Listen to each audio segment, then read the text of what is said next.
Bonjour à tous. Est-ce que vous allez bien? Est-ce que vous allez très bien? Vraiment bien? Amen. Est-ce que vous savez que vous êtes bénis? Vous savez pourquoi? Petite colle. Quand vous êtes arrivés ce matin, est-ce que vous n'avez pas vu un changement? Alors, si vous n'avez rien remarqué, c'est normal. C'est que ça a été bien fait. C'est tout simplement, il y a toute une équipe qui est venue hier pour nettoyer tous les locaux extérieurs, qui ont pris de leur temps, de leur énergie, afin que, lorsque vous arrivez, vous puissiez voir un endroit agréable. Et c'est une bénédiction. Amen. La bénédiction, c'est aussi dans ces lieux, vous savez qu'il y a des hommes et des femmes qui viennent toutes les semaines pour nettoyer. Pendant que vous êtes chez vous, très bien, impeccable, et certains, ils sont en train de frotter, balayer, rendre les lieux propres. C'est une bénédiction. Et qu'il ne faut pas oublier que lorsqu'on rentre dans ce lieu, il est déjà béni. Il est déjà béni parce que des frères et sœurs ont préparé ce lieu. Que son nom vraiment soit glorifié. Ensemble, on va bénir le Seigneur. On va se lever ensemble et dire que nos cœurs, nos chants soient comme un signe. Amen.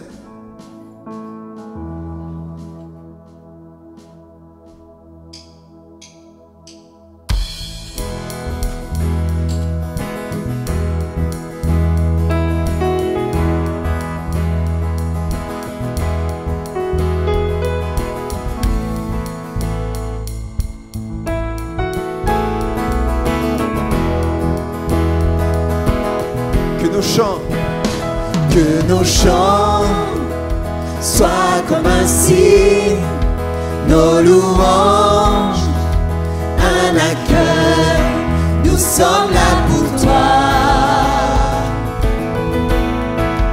Nous sommes là pour toi. Que ton souffle vienne des cieux, nous remplir de ta vie, nous sommes là pour toi. Nous sommes là pour toi. Nos cœurs sont ouverts au tien, nous ne te cachons rien, nous avons soif de toi. Car tu es le Dieu saint, tout autre Dieu est vain. Oh, que ton feu descend. Que nos cris soient comme un hymne, que ton nom retentisse. Nous sommes là pour toi. Nous sommes là pour toi. Avec force, dis un seul mot et les morts revivront. Nous sommes là pour toi. Nous sommes là pour toi. Nos cœurs sont ouverts au tien, nous ne te cachons rien, nous avons soif de toi. Tu es le Dieu saint, tout autre Dieu est vain. Oh, que ton feu descend. Seigneur, nous t'accueillons. Seigneur, nous t'accueillons. Ô roi et Dieu d'amour, tu es le bienvenu.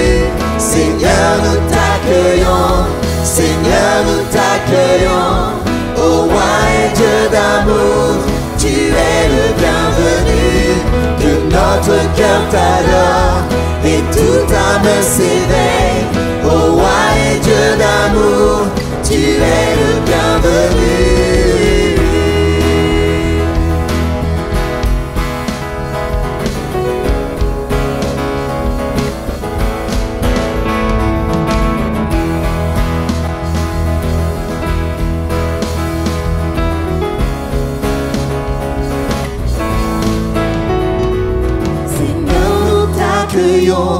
Seigneur, nous t'accueillons. Ô roi et Dieu d'amour, tu es le bienvenu. Seigneur, nous t'accueillons. Seigneur, nous t'accueillons. Ô roi et Dieu d'amour, tu es le bienvenu. Est-ce qu'on peut acclamer le Seigneur? Oh Seigneur, tu es le bienvenu dans ce lieu. Amen. Tu es le bienvenu surtout dans mon cœur. Parce que ce lieu, Seigneur, où ton esprit agit, c'est mon cœur et ma vie. Alléluia.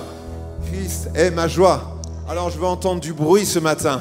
Parce que quand il y a de la joie, vous savez, dans les stades de foot, ça bouge, ça vibre. Alors pour le Seigneur, on peut faire level x10, x100. Amen.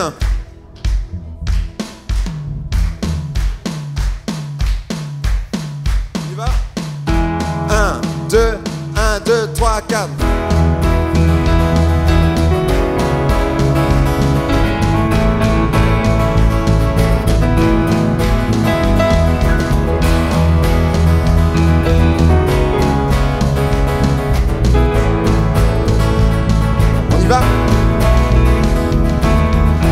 Tu es la lumière qui brille dans le noir. Oh oh oh. Tu es mon soutien, tu me redonnes l'espoir. Oh oh oh. Non, je n'aurai pas honte de proclamer de tout mon être. Je veux le déclarer. Christ est ma joie. Christ est ma joie. Je n'aurai pas peur de chanter, pas peur de crier oh.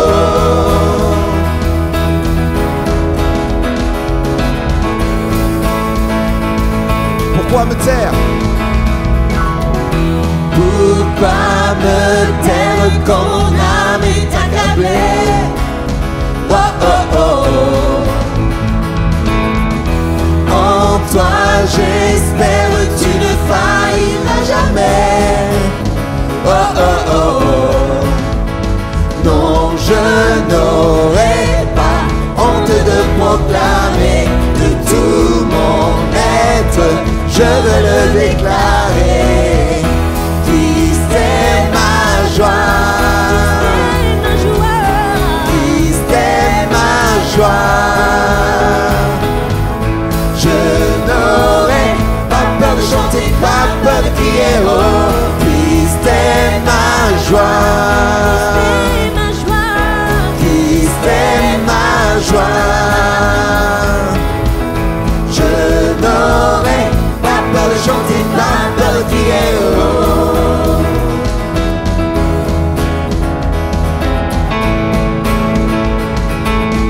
Pourquoi me taire? Pourquoi me taire quand mon âme est accablée? Oh oh oh. Hey!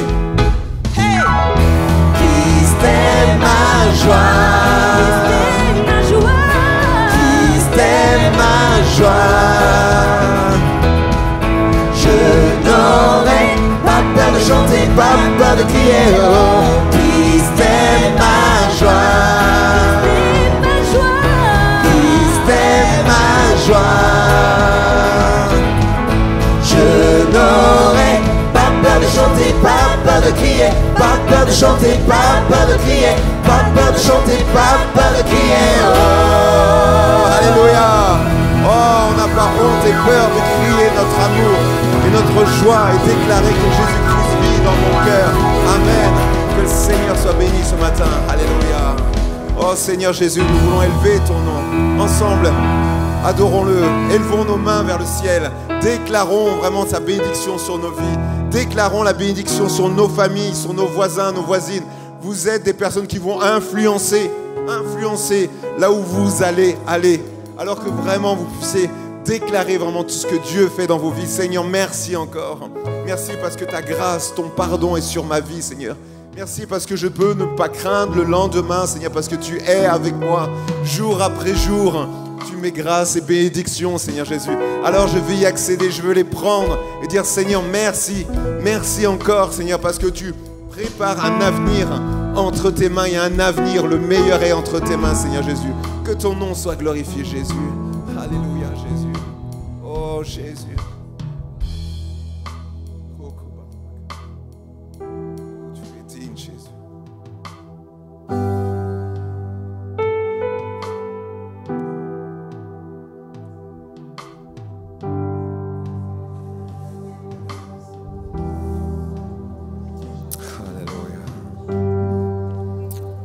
Amen.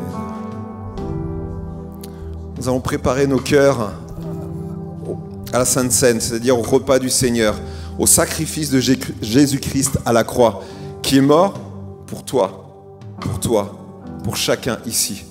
On va lire ce texte, justement, qui nous parle de cela. Pendant qu'il mangeait, Jésus prit du pain, et après avoir rendu grâce, il le rompit.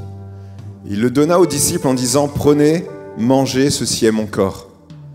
Il prit ensuite une coupe et, après avoir rendu grâce, il la leur donna en disant « Buvez-en tous, car ceci est mon sang, le sang de l'alliance qui est répandu pour plusieurs pour la rémission des péchés.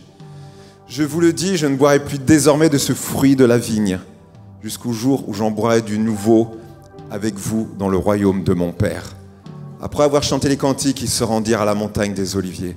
Et dans ces versets que vous connaissez peut-être parmi vous bien, il y a un endroit où il dit « Buvez-en tous ».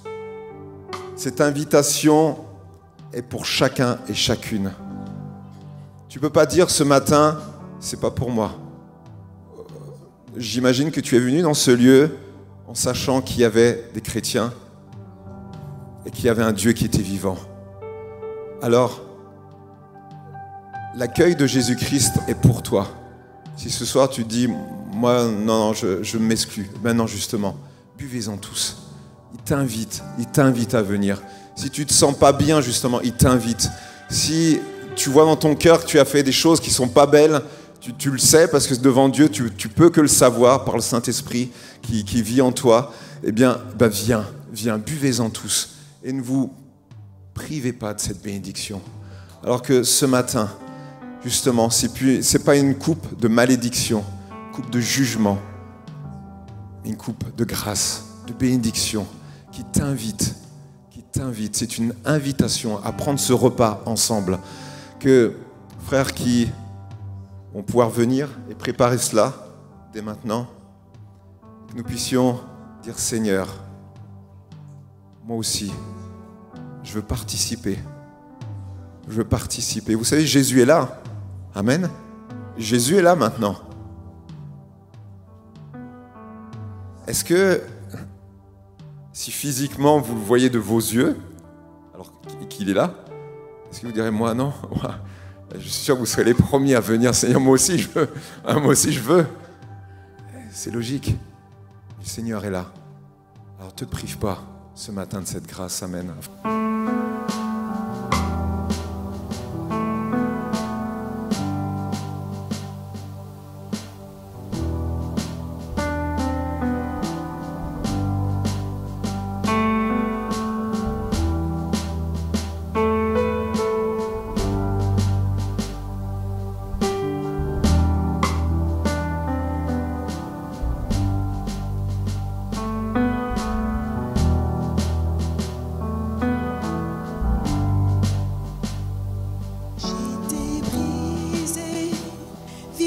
Sans espoir, ta grâce m'a trouvé, m'a restauré.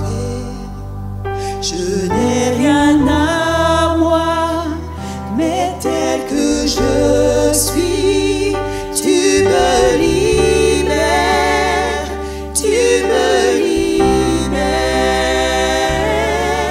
grâce infinie de notre Dieu qui un jour m'a sauvé. Oh, j'allais de lieu en lieu quand tu m'as retrouvé. Et maintenant je vois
Je veux te servir pour que tous voient ta vie en moi. Grâce infinie de notre Dieu qui un jour m'a sauvé. Oh, j'allais de lieu en lieu quand tu m'as retrouvé. Et maintenant je vois l'amour, la grâce dans tes yeux, donnant ta vie pour moi, me ramenant de la mort à la vie.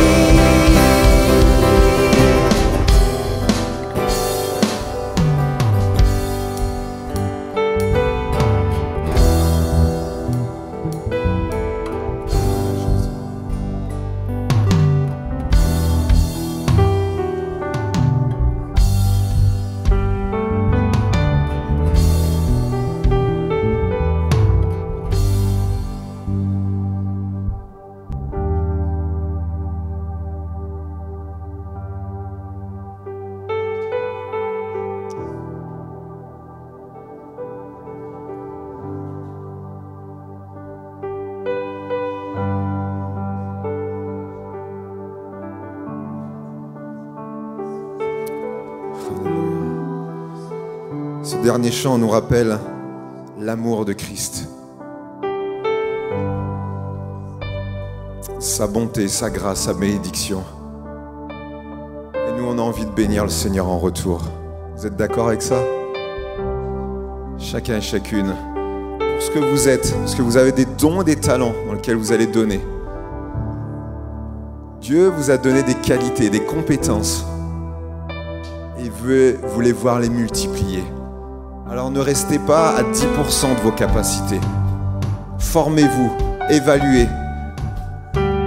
Continuez à faire grandir ce don et ce talent que vous avez en vous. Nous puissions voir de belles choses. Parce que en toi, il y a une perle précieuse que tu n'imagines même pas. Amen. Alors on va chanter ce chant. Révèle-moi ton amour.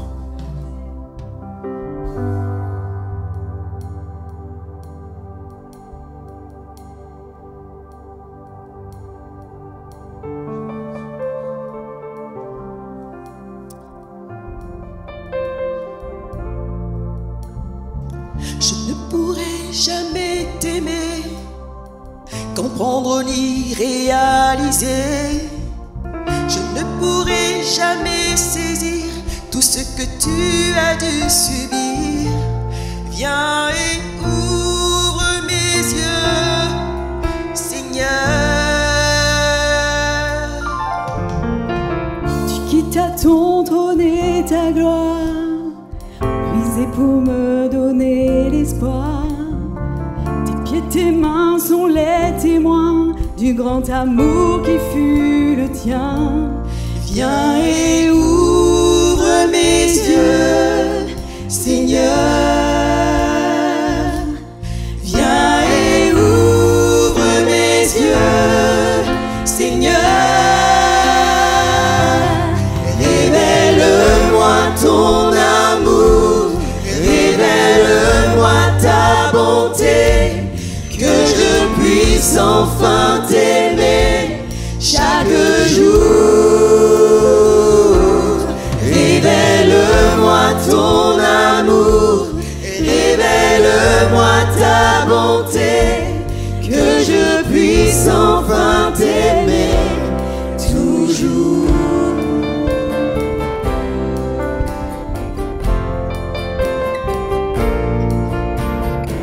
Je ne pourrai jamais t'aimer, comprendre ni réaliser. Je ne pourrai jamais saisir tout ce que tu as dû subir. Tu quittes ton trône et ta gloire, brisé pour me donner l'espoir. Tes pieds, tes mains sont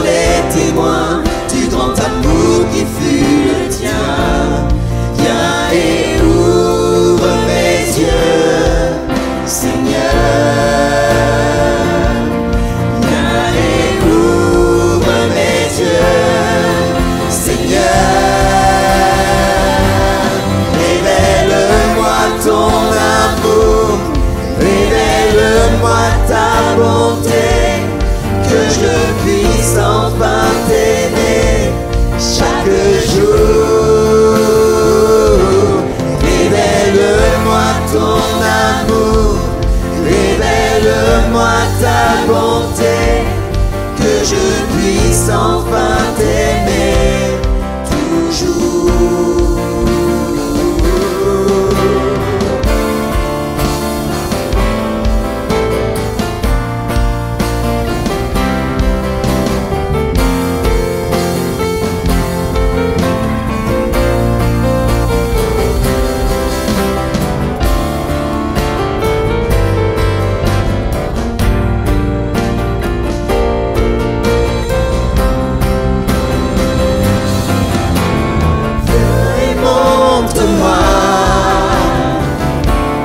Fais-moi connaître, viens et montre-moi ton amour pour moi.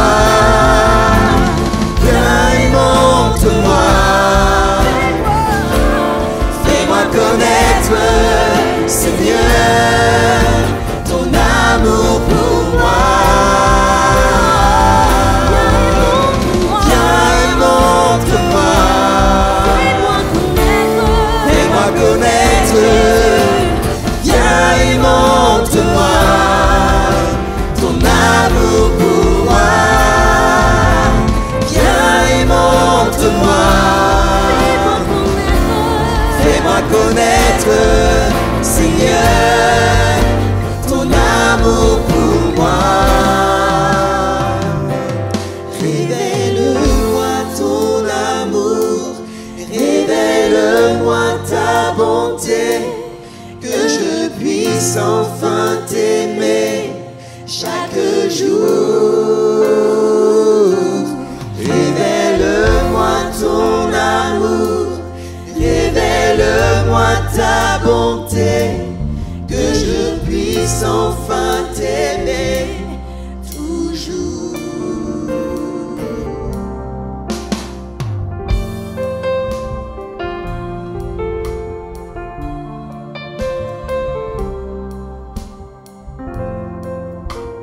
Oh Seigneur, tu révèles ton amour, Seigneur, sur chacun de nous ici ce matin. Chacun de nous est sous la bénédiction. Chacun de nous est sous la grâce. Seigneur, et nous voulons saisir, Seigneur, et franchir les étapes avec toi, Seigneur. Nous voulons te dire, oui, je veux te suivre. Oui, je veux te servir. Oui, je veux continuer parce que je sais c'est le chemin à suivre. Je sais que là, par où je vais te suivre, eh bien, je serai protégé, quels que soient les événements, quelles que soient les circonstances que je vais devoir affronter. Tu seras avec moi chaque jour. Oh Seigneur, montre-moi Jésus.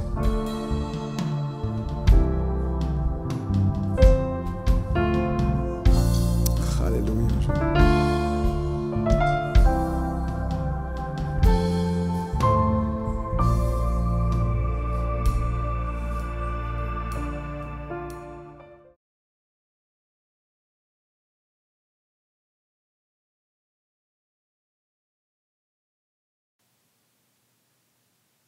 Nous voulons saluer nos frères et sœurs, des amis qui nous visitent, ceux et celles qui nous suivent sur les réseaux sociaux. Nous aimerions que les uns et les autres, vous puissiez passer de beaux moments dans la présence de Dieu. Amen. Nous avons prié pour que vous soyez bien dans la maison de Dieu. Et c'est la volonté de Dieu, que nous soyons bien. Amen. Que nous soyons bien dans nos corps, dans nos cœurs et dans nos esprits. C'est la volonté de Dieu. Et si ce matin, tu es là et que tu ne te sens pas bien pour des raisons légitimes, mais cela ne veut pas dire que Dieu n'est pas avec toi et n'est pas pour toi. Simplement, nous ne nous laissons pas submerger par des circonstances, des événements, des choses qui peuvent venir nous troubler. Mais sachez que Dieu, dans sa grâce, connaissant justement les situations que nous pouvons passer maintenant et que nous allons passer dans les mois, les années à venir, il nous a donné son Fils Jésus-Christ, afin que dans n'importe quelle circonstance, nous puissions non seulement sentir sa présence, mais que nous puissions croire qu'il est avec nous parce qu'il est écrit. Je suis avec vous tous les jours. Amen. Et ne laissez pas l'ennemi venir vous troubler pour vous dire que vous n'êtes pas digne d'être avec le Seigneur. Oui, vous n'êtes pas digne. Notre dignité est en lui. Amen. Que vous soyez indigne, c'est normal. C'est tout à fait normal. C'est ce que nous sommes. Mais notre dignité est en Christ. C'est parce que lui, il est mort, bien plus, il est ressuscité. Et il ne nous voit pas comme des gens abandonnés, mais au contraire, des gens à bénir, à garder dans ses voies. J'aimerais que nous puissions faire la lecture dans 1 Samuel chapitre 28 et à partir du verset 4. 1 Samuel chapitre 28, verset 4. Les Philistins se rassemblèrent et vinrent camper à Sinem. Saül rassembla tout Israël et ils campèrent à Gilboa. À la vue du camp des Philistins, Saül fut saisi de crainte et un violent tremblement s'empara de son cœur.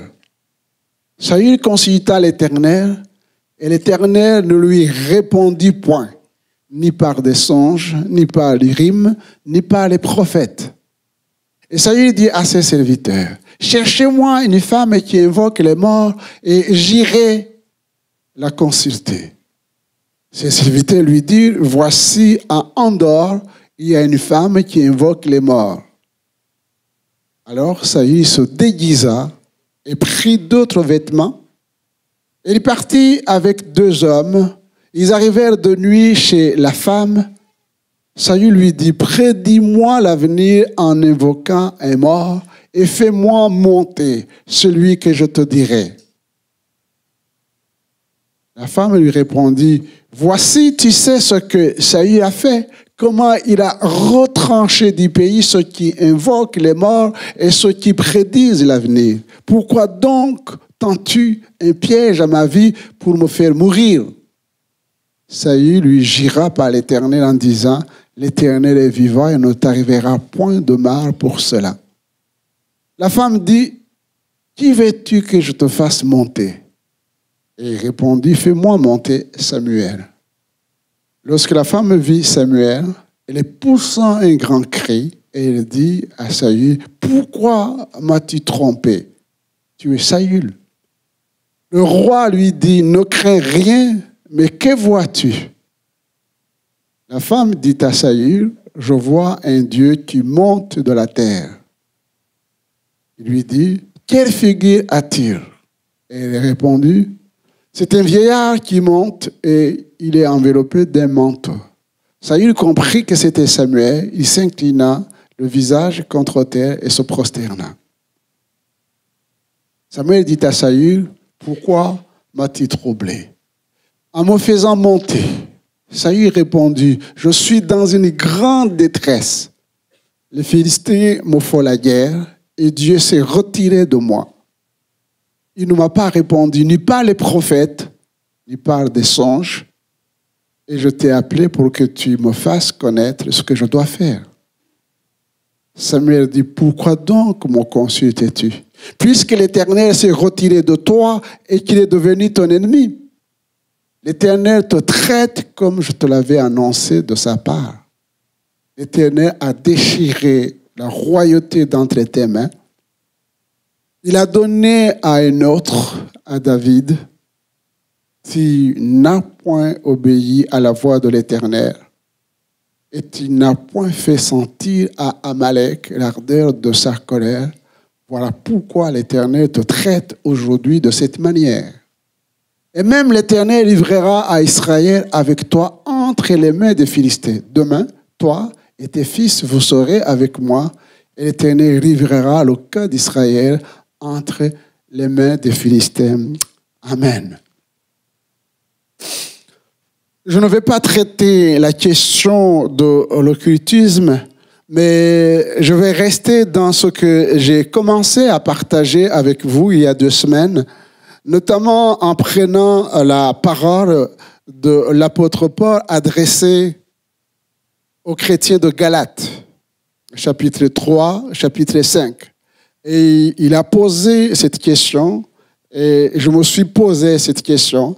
Nous sommes posés cette question et je la répète parce qu'elle est importante. Ô Galates dépourvus de sens, qui vous a fasciné? Vous courriez bien, qui vous a arrêté pour vous empêcher de marcher dans la vérité? Vous courriez bien.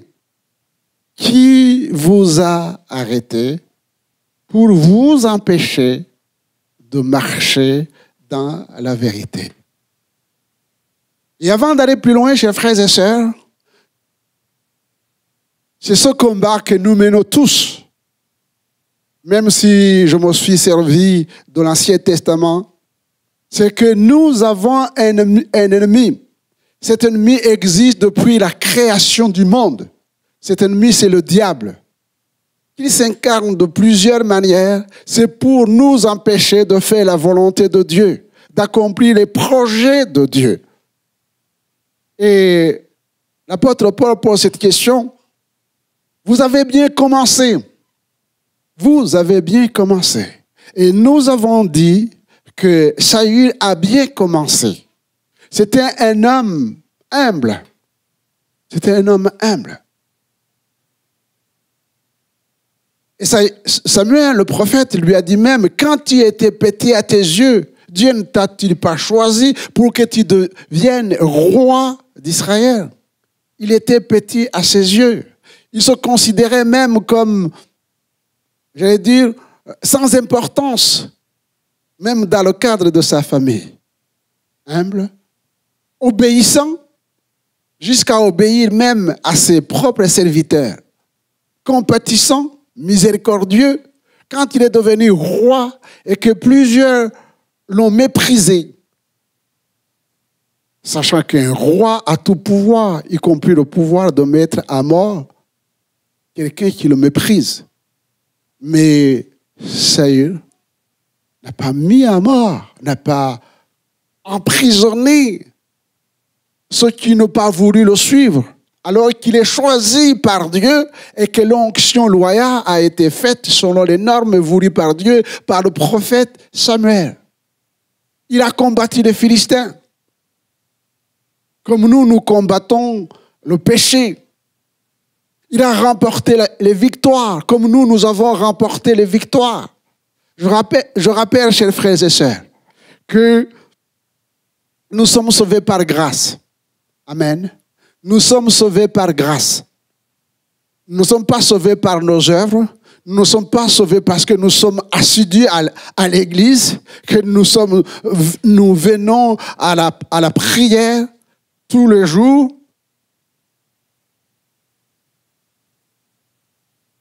Que nous sommes fidèles, que nous donnons notre dîme, nos offrandes, et que nous servons au groupe de louanges, à l'école du dimanche, quel que soit le service, et que c'est ça qui est important. Ce n'est pas ça qui est important. Je ne veux pas décourager ceux qui servent le Seigneur, y compris moi-même.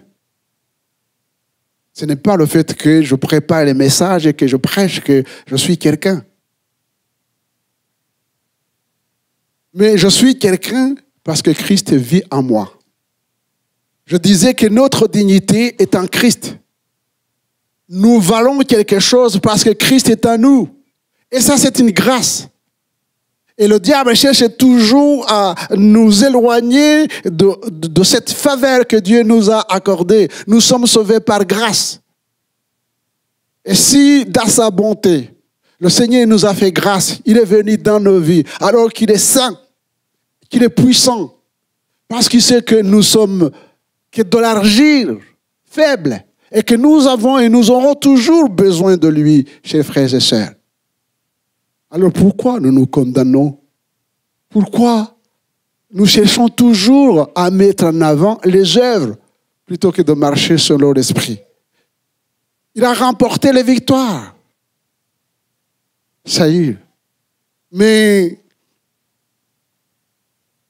au fur et à mesure qu'il marchait, il grandissait, il accomplissait des exploits dans le cadre de ses fonctions, eh bien, je pense qu'il y a quelque chose qui s'est monté dans sa tête.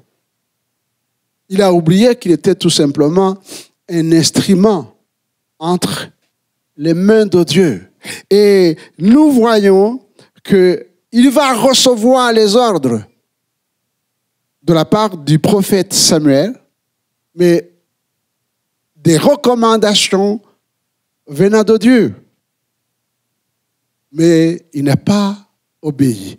Et ça, tout le long de ce que nous allons partager, la notion de l'obéissance est importante. Dans Samuel chapitre 13, verset 8, nous lisons ceci. Alors que Samuel lui avait dit d'attendre 7 jours, après quoi il descendra pour faire le sacrifice, eh bien, voici ce qui va se passer. Il attendit 7 jours selon le terme fixé par Samuel, mais Samuel n'arriva pas à Gilgal et le peuple se dispersait loin de Saül. Alors Saül dit, amenez-moi l'holocauste et les sacrifices d'action de grâce, et il offrit l'holocauste. Comme il achevait d'offrir l'holocauste, voici Samuel arrivant, et Saül sortit au-devant de lui pour le saluer. Samuel dit, qu'as-tu fait? Saül répondit, lorsque j'ai vu que le peuple se dispersait loin de moi, que tu n'arrivais pas au terme fixé, et que les Philistins étaient assemblés à Michmash, je me suis dit, les Philistins vont descendre contre moi à Gilgal, et je n'ai pas imploré l'Éternel. C'est alors que je me suis fait violence et que j'ai offert l'holocauste. Samuel dit à Saül, tu as agi en insensé. Retenez ça. Tu as agi en insensé. Tu n'as pas observé le commandement que l'Éternel, ton Dieu, t'avait donné. L'Éternel t'aurait affermi pour toujours ton règne sur Israël. Et maintenant, ton règne ne dira point. L'Éternel s'est choisi un homme selon son cœur. L'Éternel a destiné à être le chef de son peuple parce que tu n'as pas observé ce que l'Éternel t'avait commandé. Amen. Samuel lui avait dit, tu attendras 7 jours, je viendrai, je ferai le sacrifice. Mais qu'est-ce qui s'est passé? Je rappelle, chers frères et sœurs, que Saül était roi, mais il n'était pas sacrificateur. Et les choses étaient claires. Un roi n'est pas sacrificateur, un sacrificateur n'est pas roi. Et les fonctions ne sont pas les mêmes. En aucun cas, le roi ne pouvait pas faire des sacrifices à la place du prophète, du sacrificateur. Mais qu'est-ce qui s'est passé? Il nous a dit qu'il y avait l'ennemi. Il y avait la pression. Et le peuple commençait à sentir la pression de l'ennemi, les Philistins. Et certains se cachaient, nous dit la parole de Dieu, dans les cavernes, dans les buissons, dans les rochers, dans les tours et dans les citernes. D'autres s'enfuirent. Et ceux qui étaient restés auprès du roi Saül tremblaient. Et vous pouvez comprendre que c'est une situation difficile. C'est une situation troublante, anxiogène. Et c'est à ce moment-là qu'il s'est dit, je vais faire quelque chose. Je vais faire quelque chose. Et souvent, nous nous rendons compte que ce sont les circonstances et les événements qui nous poussent souvent à ne pas tenir compte de la parole de Dieu et à penser que je peux faire. On ne peut pas remplacer la parole de Dieu par nos paroles. J'ai senti, j'ai fait. Et je le dis souvent parce que dans ces derniers temps, les gens ne marchent pas les sentiments, les sensations. Et c'est un combat maintenant qui fait que chaque fois, je suis obligé de reprendre les gens et souvent, ça les met mal à l'aise. Ils pensent que le pasteur n'est pas spirituel. Ah, tu sais, pasteur, je sens les choses. Je dis, vous avez senti quoi? Ah oui, Dieu m'a parlé. Il t'a dit quoi? Et s'il t'a dit, comment sais-tu que c'est vrai, ce qu'il t'a dit? Comment on peut savoir que ce que nous sentons ou ce que nous disons venant de la part de Dieu est vrai? Eh bien, il n'y a qu'une seule chose. C'est de voir si c'est conforme à la parole de Dieu qui ne change pas. La parole de Dieu, c'est le juge. Il juge nos sentiments. Il juge tout. Et si ce que nous pensons est contraire à la parole de Dieu, alors nous faisons fausse route. Ça ne vient pas de Dieu, ça vient de nous. Même si nous pensons que c'est spirituel. Il pensait qu'il pouvait sacrifier. Et en plus, le serviteur de Dieu lui avait dit d'attendre 7 jours.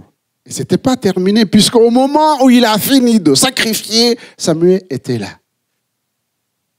Quand nous sommes éprouvés, des fois on dit, je suis... Jusqu'à quand, Seigneur? Jusqu'à quand, Seigneur? Et c'est peut-être alors au moment où le Seigneur est à la porte d'exaucer que, eh bien, on gâche tout.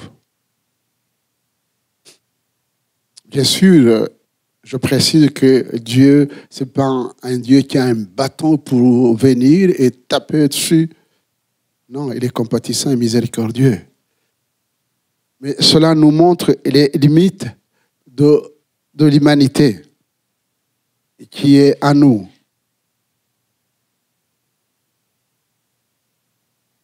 Dieu t'avait choisi pour que tu règnes. Chers frères et sœurs, Dieu nous a choisis aussi. Il nous a établis. Mais nous devons demeurer en lui. Amen. Demeurez en moi et que mes paroles demeurent en vous. Alors, vous connaîtrez la vérité. Et cette vérité-là va vous affranchir en toutes choses. Si le Fils vous affranchit parce que c'est lui qui est la vérité, alors vous serez réellement libre. Et je le dis parce que je le crois. Quelles que soient les circonstances, les événements que nous pouvons connaître, eh bien, nous pouvons vaincre parce que Christ est vainqueur. Amen. Et nous voyons que, si vous lisez donc les textes dans Samuel chapitre 13 et verset 19, nous voyons la stratégie de l'ennemi. La stratégie de l'ennemi, c'était de priver Israël des armes. On ne trouvait un point de forgeron dans tout le pays d'Israël. Pourquoi? Allez-y savoir. Car les Philistins avaient dit, empêchons les Hébreux de fabriquer des épées ou des lances. Et chaque homme en Israël descendait chez le Philistin pour aiguiser son soc, son oyau, sa hache et sa bêche. Quand le tranchat des bêches, des oyaux, des tridents, des haches était émoussé, et pour redresser les aiguillons, il arriva qu'au jour du combat, il ne se trouvait ni épée, ni lance entre les mains de tout le peuple qui était avec Saül, et Jonathan, il n'en s'en trouvait qu'auprès de Saül et de Jonathan son fils. Voici la stratégie de l'ennemi. Priver Israël des armes. Priver Israël des armes. Et les pousser à aller chez l'ennemi, trouver les armes. Éphésiens, s'il te plaît, chapitre 6, verset 10. Au reste, fortifiez-vous dans le Seigneur et par sa force toute puissante. Revêtez-vous de toutes les armes de Dieu afin de pouvoir tenir ferme contre les ruses du diable. Amen. On reste sur ça, s'il te plaît. Est-ce que vous croyez que le diable est rusé? Et qui rôde autour de chacun d'entre nous? Il rôde autour de chacun d'entre nous, s'il a rôdé autour de Jésus, et s'il a même réussi à l'amener dans le désert pour le tenter, eh bien, pour nous, c'est encore beaucoup plus facile. Mais qu'est-ce que nous dit la parole de Dieu? Il dit, revêtez toutes les armes de Dieu afin de pouvoir tenir ferme contre les ruses du diable. Car nous n'avons pas à lutter contre la chair et le sang, mais contre les dominations, contre les autorités, contre les princes de ce monde des ténèbres, contre les esprits méchants dans les lieux célestes. C'est pourquoi, prenez toutes les armes de Dieu afin de pouvoir résister dans le mauvais jour et tenir ferme après avoir tout surmonté. Tenez donc ferme, et il va énumérer les armes. Tenez donc ferme, ayez avoré la vérité pour ceinture, revêtez la cuirasse de la justice. Restez là. Ayez avoré la vérité pour ceinture. Ô Galates dépourvus de sens, vous couriez bien.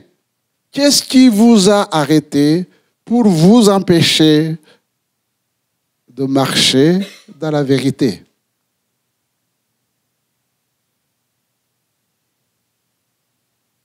Être revêtu de la vérité. D'abord contre les mensonges de l'ennemi. Quand le diable rôde autour de vous avec des pensées dégradantes, tu es nul, un vaurien, tu ne réussiras jamais, tu ne feras quelque chose de bien. De toutes les façons, dans ta famille, ça a toujours été comme ça. Sauf que je ne suis plus de cette famille-là. Même tout en étant de cette famille, je ne veux pas dire que je vais renier ma famille charnelle, mais je ne fais plus partie de cette famille. J'appartiens à Jésus. Je ne partage pas les mêmes mentalités que ceux qui sont restés dans le monde, tout en les aimant, en priant pour qu'ils se convertissent. Et je garde mes armes pour lutter contre toute influence et même en essayant de, dans la famille, d'essayer d'attendrir ou autre chose. Quand ce n'est pas dans la volonté de Dieu, eh bien, il faut dire la vérité avec amour. Et ce n'est pas toujours facile. Et dans le monde dans lequel nous sommes, ce n'est pas toujours facile. Mais le Saint-Esprit est avec nous. Ayez avoré la vérité pour ceinture, revêtez la cuirasse de la justice. On dénonce les injustices qui sont dans le monde.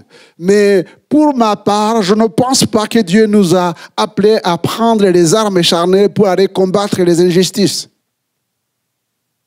Si déjà nous vivons dans la justice nous-mêmes et que nous incarnons l'amour, la compassion, la miséricorde de Dieu, alors nous sommes témoins de la justice de Dieu en nous et autour de nous. On continue.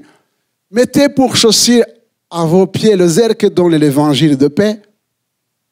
Prenez par-dessus tout cela le bouclier de la foi avec lequel vous pourrez éteindre tous les traits enflammés du marin. On reste là, s'il te plaît. Le bouclier de la foi. Eh bien, il y a des traits enflammés.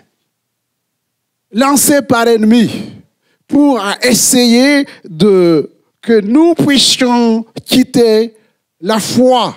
Et la Bible dit clairement que certains ont quitté, ils ont fait naufrage par rapport à la foi. Parce qu'ils se sont perdus dans beaucoup de choses, y compris surtout la cupidité, l'amour de l'argent. On voudra poursuivre ces choses, eh bien, ils ont fait naufrage par rapport à la foi. Et la Bible dit, mais vous êtes des hommes et des femmes, ayant l'Esprit de Dieu, avec les armes, vous pouvez éteindre tous les traits enflammés du malin. Continuez. Prenez aussi le casque du salut et l'épée de l'Esprit, qui est la parole de Dieu. Faites en tout temps, par esprit, toutes sortes de prières et de supplications. Veillez à cela avec une entière persévérance et priez pour tous les saints. Je pense que quand il est question de la prière, ce n'est pas les mots. Il y a des gens qui prient 5 fois par jour. Ce n'est pas pour autant qu'ils sont agréés par Dieu. Il y a d'autres qui se tournent vers Jérusalem, ou d'autres vers la Mecque, ou d'autres qui prient. Mais la vraie prière, c'est déjà le cœur changé, transformé, qui est en communion avec Dieu. Qui est en communion avec Dieu. Tout ce que nous disons, dans la journée, je peux faire mon travail tout en restant en communion avec Dieu. Même quand l'adversaire cherche justement par des petites attaques, des collègues ou autre chose pour me déstabiliser, je les discerne et je les arrête. Pas en criant sur eux, mais en étant aimable tout en disant la vérité.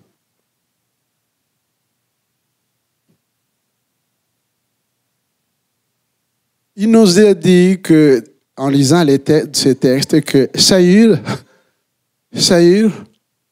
petit à petit, il est resté dans les rites et les traditions jusqu'à prendre des décisions irréfléchies. Ce qui démontre ce que nous avons dit quand le prophète lui a dit « Tu as agi en insensé. » Et il va vouloir tuer son propre fils. Son propre fils. 1 Samuel chapitre 14, verset 25, 29.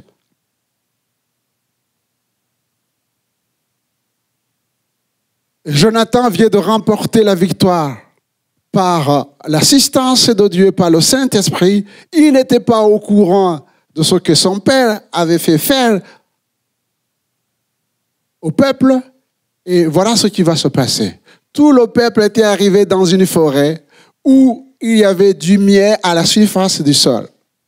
Lorsque le peuple entra dans la forêt, il vit du miel qui coulait, mais nul ne porta la main à la bouche, car le peuple respectait le serment.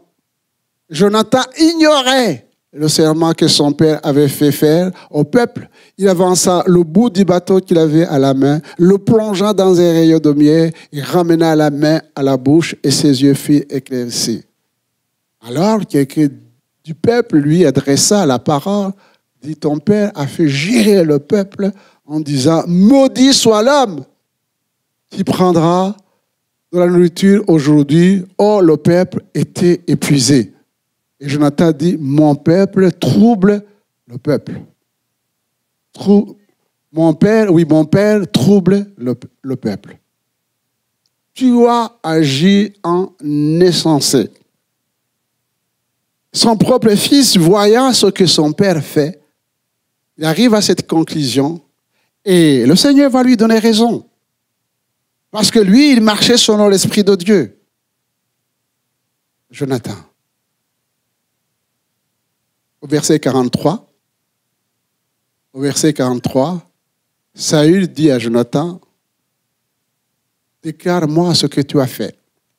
Jonathan lui déclara et dit, j'ai goûté un peu de miel avec le bout du bateau que j'avais à la main, me voici, je mourrai. Et Saül dit, que Dieu me traite dans toute sa rigueur. Écoutez-moi les frères et sœurs. Que Dieu me traite dans toute sa rigueur si tu ne mêles pas Jonathan. Est-ce qu'il est guidé par l'Esprit de Dieu? Il va vouloir mettre à mort son propre fils parce qu'il a fait un serment irréfléchi qui n'est pas guidé par l'Esprit de Dieu. Et des mots, simplement des slogans au nom de l'Éternel, que Dieu me traite dans toute sa rigueur, des rites et les traditions. On continue. Le peuple dit à Saül, voilà maintenant ce que le peuple va faire. Quoi? Jonathan mourrait? Lui qui a opéré cette grande délivrance en Israël, loin de là. L'Éternel est vivant, il ne tombera pas à terre un cheveu de sa tête, car c'est avec Dieu qu'il a agi dans cette journée. Ainsi, le peuple sauva Jonathan et il ne mourut point. Donc, le peuple intervient. Le peuple devient un instrument de Dieu pour empêcher Saül de commettre l'irréparable. Parce que Jonathan a agi avec l'approbation de Dieu. L'approbation de Dieu. Et j'avance parce que vous aurez le temps vraiment de lire tous ces chapitres-là. À partir de ce moment, Samuel va devenir encore incontrôlable. Toute personne qui ne respectait pas ce qu'il disait, eh bien, il va les assassiner. 85 sacrificateurs, eh bien, ont été tués par Saül. Et David, qui était un homme de Dieu, qui était à son service et qui était entre-temps devenu son gendre, eh bien, à cause de la jalousie, alors qu'il savait très bien que l'Éternel avait choisi à sa place David, eh bien, il va chercher à le tuer à plusieurs reprises. Il va le poursuivre comme on poursuit un animal. On voit la différence entre celui qui a l'Esprit de Dieu. C'est que dans ses poursuites, David a eu à 2 reprises, voire plus, l'occasion de tuer Samuel, mais il ne l'a pas touché. Il disait toujours, je ne porterai jamais ma main sur loin de l'Éternel. C'est à Dieu de le faire mourir, ce n'est pas à moi. Ce n'est pas à moi. Et donc, pour terminer,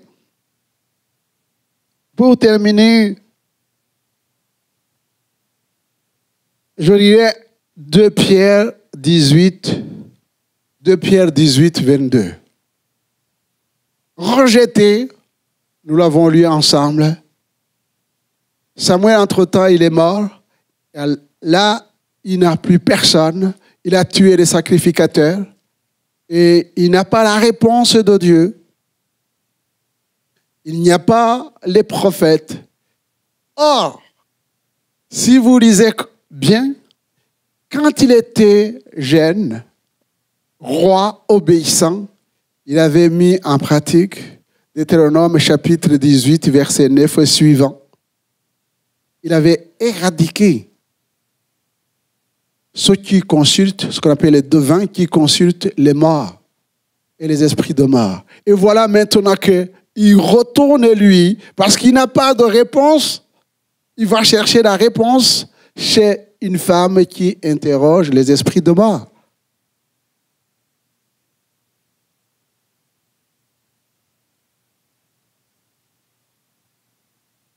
De Pierre, voici ce que nous dit Pierre. Avec des discours enflés de vanité, ils amorcent par les convoitises de la chair, par les dissolutions, ceux qui viennent à peine d'échapper aux hommes qui vivent dans l'égarement. Ils promettent la liberté quand ils sont eux-mêmes esclaves de la corruption, car chacun est esclave de ce qui a triomphé de lui.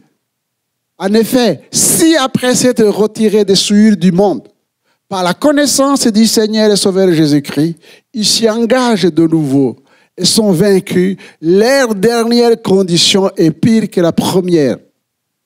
Car mieux valait pour eux n'avoir pas connu la voie de la justice que de se détourner après l'avoir connu des 5 commandements qui leur avaient été donnés. Il est arrivé ce que dit un proverbe vrai. Le chien est retourné à ce qu'il avait vomi et la truie l'avait s'évautré dans le bourbier. Que celui qui est debout prenne garde de tomber. Voyez-vous, chers frères et sœurs, je pense qu'il faut qu'on soit des hommes, des femmes sérieux. La parole de Dieu est sérieuse. Nous ne pouvons pas nous comporter n'importe comment en disant que Dieu est compatissant et il est miséricordieux. C'est vrai, il est compatissant, il est miséricordieux. Il viendra nous chercher 1 fois, 2 fois, 10 fois, 1000 fois. Mais il y a des moments où on dépasse les frontières. Ces frontières, je ne les connais pas. Et un retour est arrivé. Dieu ne nous a pas appelés à vivre dans le péché. Dieu ne nous a pas appelés à vivre dans la corruption. Mais il nous a dit de fuir cette génération perverse. Il nous a donné les armes de combattre. Alors, après avoir bien commencé, prions le Seigneur de nous aider à bien terminer. Il revient bientôt, nous le savons.